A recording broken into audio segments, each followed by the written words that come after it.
That time I got reincarnated as a female true dragon by Veldanava. Chapter 9. Watching from the shadows for many years, Velriza had kept her eyes fixed on the great forest of Jura. While she was wary of Rimuru and his claims regarding Veldora, her curiosity about this peculiar slime continued to grow. To observe from a distance, she had used a powerful crystal orb, an ancient artifact that allowed her to monitor events unfolding in faraway places. The orb's surface shimmered like a mirror, but within its depths, scenes from the outside world played out like vivid dreams. As she peered into the crystal, Velriza had already witnessed several of Rimuru's exploits, watching his strange rise in power. From his initial encounter with the goblins to his defeat of the direwolves, Velriza saw the creature's influence expanding. Yet, nothing seemed to prepare her for what she was about to witness. A new beginning. Shizu Izawa. Her attention had sharpened when she saw Rimuru encountering a human woman with flaming black hair and sorrowful eyes. Shizu Izawa. Velriza sensed something unique about her, an aura that reminded her faintly of another timeline, another story untold. Within the crystal, she watched as Rimuru befriended Shizu and heard the tale of her summoning to this world. Velriza felt a twinge of empathy. She could sense the pain and conflict in Shizu's soul. The woman was burdened by her fate as a vessel for the fire spirit Ifrit, bound to serve and suffer under its scorching flames. Over the next few days, Velriza saw Rimuru's compassion toward Shizu, his willingness to learn about her past and provide her with some comfort in her final days. When Shizu finally passed, and Rimuru absorbed her body, Velriza noted the slime's solemn demeanor, a rare glimpse of the complex emotions that lay beneath his cheerful exterior. He wore her face now, her legacy and her will guiding him forward. The Orc disaster and new alliances. Velriza's gaze did not waver as she continued to observe Rimuru's path. She saw him face the Orc disaster, Geld, an enormous foe whose presence spread fear among all the inhabitants of the forest. Despite the terrifying power of the Orc disaster and its army, Rimuru managed to rally a diverse group of allies, forming unexpected alliances. The crystal showed her how he united the lizardmen, the goblins, and the ogres, creating a small but strong force to confront the Orc Lord. She marveled at the way Rimuru used his skills and cunning to devise a strategy that ultimately led to the Orc Lord's defeat. As the battle raged, Velriza found herself intrigued by Rimuru's leadership, his ability to inspire loyalty and strength among such diverse beings. She watched as he fought the Orc Lord with a rare determination, finally consuming Geld and freeing him from the curse of starvation. In her quiet observation, Velriza noted, this slime. His influence grows stronger by the day, and yet, his compassion and intelligence are unlike any other creature I have seen. Her thoughts lingered on how Rimuru's actions continued to surprise her, almost making her believe in the sincerity of his intentions regarding Veldora. The students of Shizu. A surprise encounter. A few weeks later, Velriza saw Rimuru journey to Ingrasha, meeting with the students Shizu had once taught. These children had also been summoned from another world, just like Shizu, and they carried the same painful burden.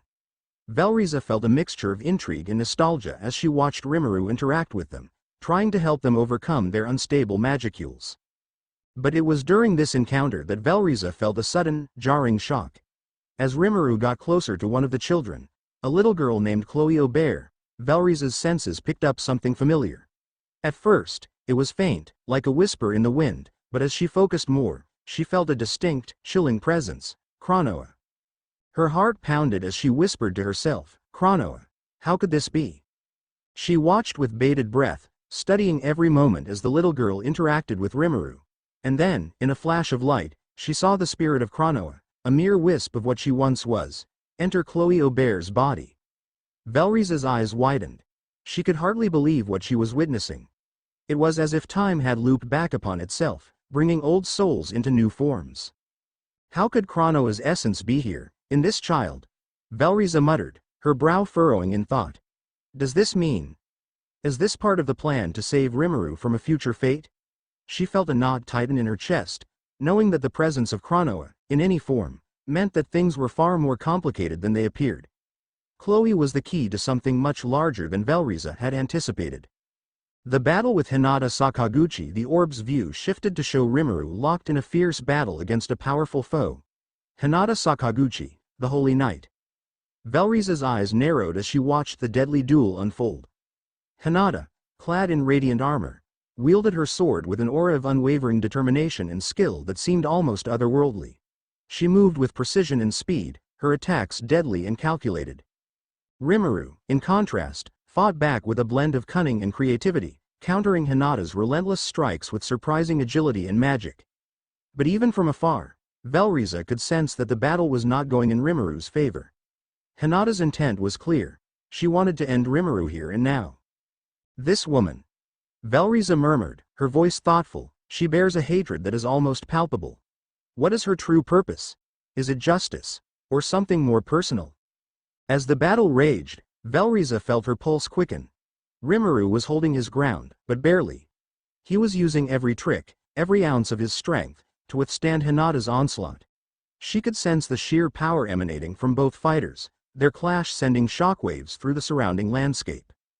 But then, suddenly, she felt a shift. Hinata's blade found an opening, and Rimuru was struck. Velriza's breath caught in her throat as she saw the Holy Knight's sword piercing Rimuru's body, causing the slime to falter. A glimmer of triumph flashed in Hinata's eyes, but Rimuru, with his quick thinking, managed to escape in the nick of time by creating a decoy. Velriza felt a mixture of relief and frustration. So, he managed to survive. But at what cost? She muttered. And if he has survived, he will surely return to Tempest soon. The attack on Tempest. A tragic realization Velriza continued to observe through the crystal as Rimuru hastened back toward Tempest, his form moving with a sense of urgency she had not seen before. The orb showed his face, a mixture of worry and confusion. He seemed to sense something was terribly wrong, even from afar. As Rimuru approached the borders of Tempest, the crystal's vision shifted to show the devastation that had already taken place. Velriza's eyes widened in shock as she saw the once vibrant city engulfed in chaos. Smoke billowed from burning buildings, and the ground was littered with the bodies of Tempest's inhabitants, many of them still and lifeless. Her heart sank as she recognized several of Rimuru's closest companions among the fallen. Xian, the Oni warrior who had fought so fiercely against the Falmouth soldiers, lay motionless, her once bright eyes closed forever. Velriza felt a deep pang of sorrow as she saw Gobta, the brave little goblin, lying nearby, his small body still clutching his weapon as if in a final act of defiance. No. Velriza whispered, a rare emotion surfacing in her voice. So many, gone. She watched as Rimuru finally arrived, landing in the midst of the ruins. His eyes widened with horror as he took in the scene around him, his face paling as the full extent of the tragedy became clear. He rushed to Xian's side, his hands trembling as he reached out to touch her cold, lifeless form. Xian. No. Rimuru's voice broke with anguish. I wasn't here. I should have been here. Velriza could hear the guilt and pain in his voice, the raw agony of realizing that he had failed to protect the people he cared about most. Tears welled in Rimuru's eyes as he knelt among the bodies, his whole form trembling with grief. A moment of desperation, the crystal's image focused on Rimuru, his expression hardening from grief to something darker, more resolute. Velriza felt a shift in the air around him, a simmering fury that was building like a storm on the horizon. His gaze turned to the skies, his voice low and filled with a grim determination. If I cannot protect them as I am now, then I will become something stronger, something more. Velriza leaned closer, sensing the intensity in his words. What are you planning, Rimuru?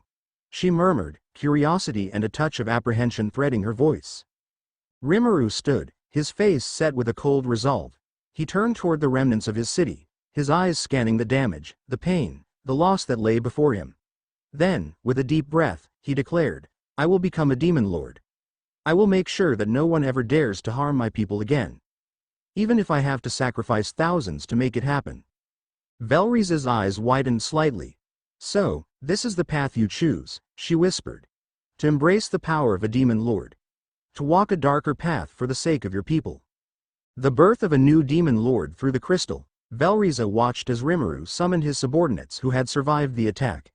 His gaze was hard, his voice unwavering. The kingdom of Falmouth is responsible for this. They will pay dearly. He raised his hand, and with a swift, decisive motion, cast a powerful spell. A dark mist began to spread, encircling the enemy soldiers that had been captured. Velriza felt the sheer force of the magic, the dark, malevolent energy that was building around Rimuru. 20,000 souls. She whispered, understanding the magnitude of what he was about to do. He intends to use them to complete the ritual of harvesting. The crystal revealed the soldiers' faces, their fear and panic evident as the mist grew thicker, enveloping them in darkness. Screams echoed in the night, and Velriza could almost feel the life force being drained away, sucked into the void created by Rimuru's powerful spell. Rimuru's face remained stoic, his eyes burning with an inner fire. For the sake of those who were lost, I will not let this injustice go unpunished. Velriza watched in awe and a bit of apprehension. She knew what this meant. Rimuru was crossing a line, stepping into a realm of power from which there would be no return. He was becoming a true demon lord, a being of immense strength and potential danger. The summoning of the demons. Rimuru took a deep breath, his expression a mixture of focus and ferocity. He raised his hand, gathering a massive amount of magicules around him. The air crackled with energy as he began to chant, calling forth beings from another plane. In order to complete my evolution, I require stronger allies, he murmured, his voice carrying over the desolate landscape. The space around him distorted, dark tendrils of energy swirling together to form a portal. From within that dark void, 3 figures emerged. Velriza's eyes narrowed as she sensed their immense power.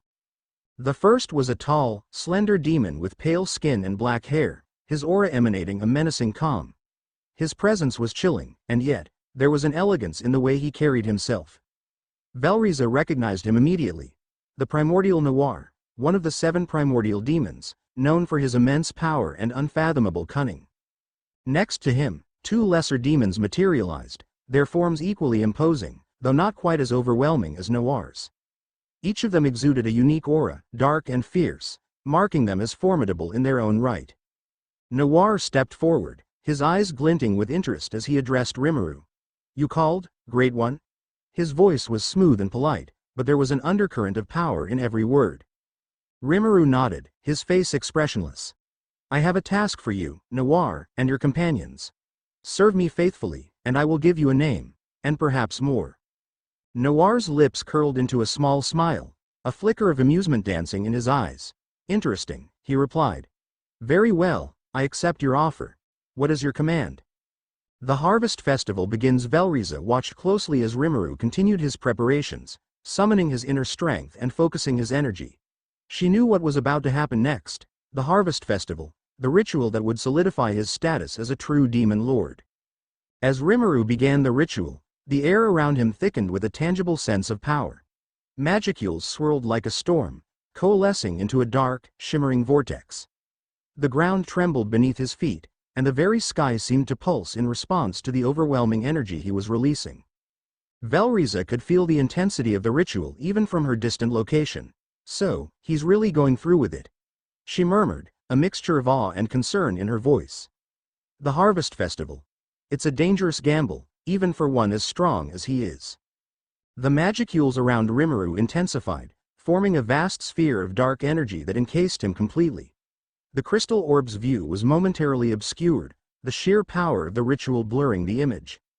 Then, a voice, calm, collected, and almost mechanical, echoed through the air. It was a voice Velriza recognized.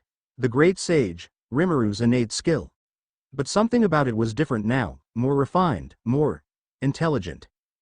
Beginning evolution process, the voice announced.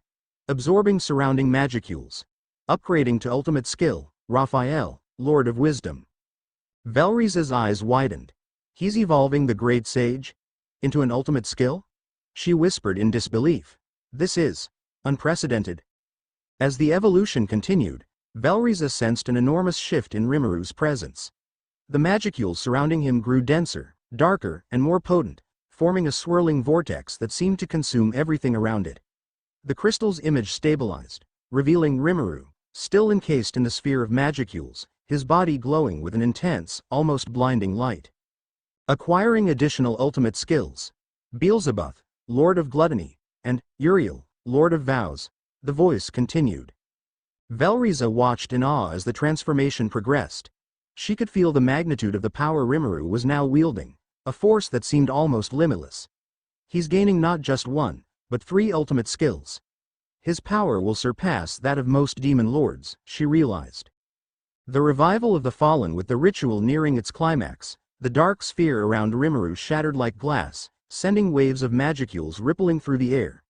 He stood tall, his body radiating an aura of newfound power and confidence. Velriza could see the subtle changes in his appearance. His form seemed more refined, more imposing, his eyes glowing with a deep, otherworldly light. Rimuru looked down at his hands, flexing his fingers as if testing his new strength. A small, satisfied smile played at the corners of his mouth. "Now, let's see what these new skills can do," he murmured. Velriza watched as Rimuru extended his hand over the fallen bodies of his companions. The power of Uriel, Lord of Vows, began to flow through him, wrapping around the corpses in a soft, golden light. She could feel the magicules weaving together, forming intricate patterns of life and energy. Using the power of Uriel to reconstruct their bodies, and the soul manipulation of Raphael to bring them back, she mused, a hint of admiration in her voice. He truly is pushing the boundaries of what's possible.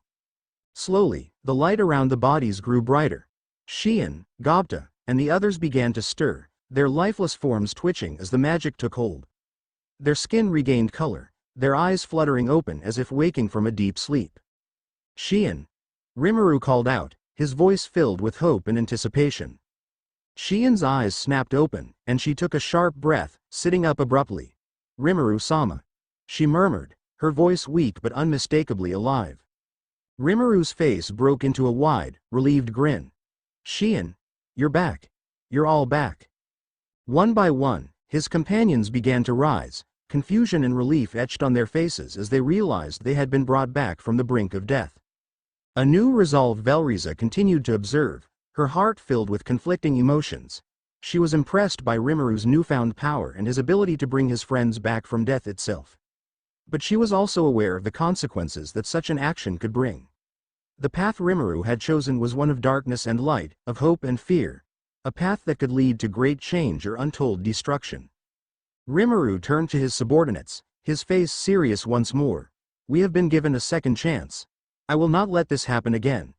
From now on, Tempest will be a place that no one can touch, a nation strong enough to defend itself against any threat." Velriza could feel the conviction in his words, the determination that radiated from him. She knew that this was only the beginning for Rimuru, a new chapter in his story that would unfold with even greater challenges and conflicts. She leaned back, her expression thoughtful. "So, Rimuru Tempest, you have become a demon lord, revived your fallen, and gained powers that few could ever hope to possess. But what will you do now, with this newfound strength? How will you shape the world that lies before you?" For now, Velriza would continue to watch, to see where this new path would lead. The world had changed, and with Rimuru's awakening as a demon lord, the balance of power had shifted irrevocably. And Velriza, too, was ready for whatever came next.